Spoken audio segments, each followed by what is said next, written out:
Well, there were many things. We were living in a strange time. I had had cancer treatment, COVID came upon us, social interaction was limited, and this was the beginning of perhaps returning to normality. But more than that, it heightened my awareness, I think. My heritage has always been precious, but it became more precious after COVID, if that makes sense, because many of the people, sadly, that would talk about our well-being were no longer with us. And there was a new generation, if you like, coming in with their very own views and opinions. And I was clinging on to the things that were important to my own well-being and my health.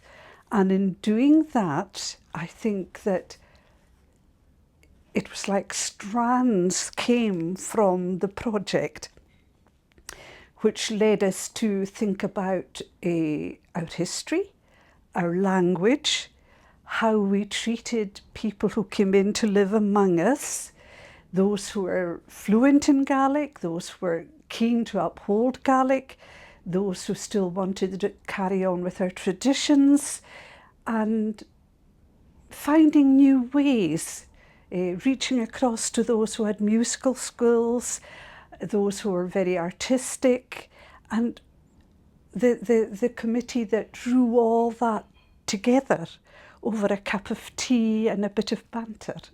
I think that's my memory of the project. Perhaps the data that comes out of this project will be of great importance going forward.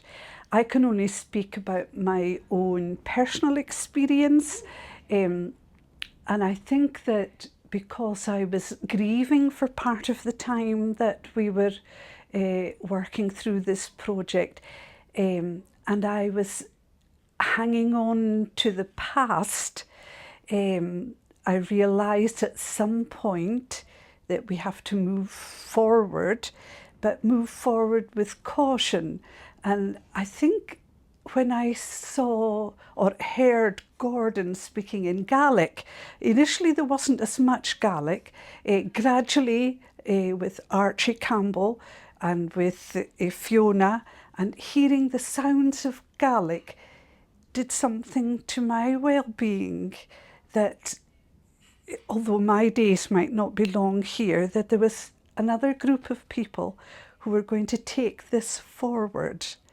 And I think for me, that was what was important, that the history and traditions are so closely tied to our well-being. The places that we belong to, the memories that it evokes of people that are no longer with us, whose genes we carry, whose land that we now inhabit. All of that has been encompassed in this project. And I am happy that another group of people will carry this forward, and the data will provide the evidence for how it helped with our well-being, I think.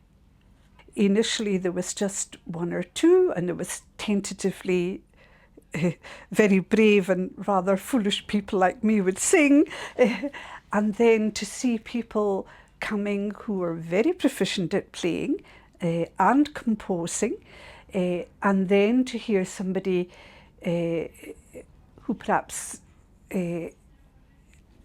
not formally trained in music, but just letting go, and the joy and the happiness in their playing, it was something to behold. And then to hear folk come in and talk about it. You know, do you know this tune? Can you sing this song? And a story would emerge, and a cup of tea, and the camaraderie that was round the group.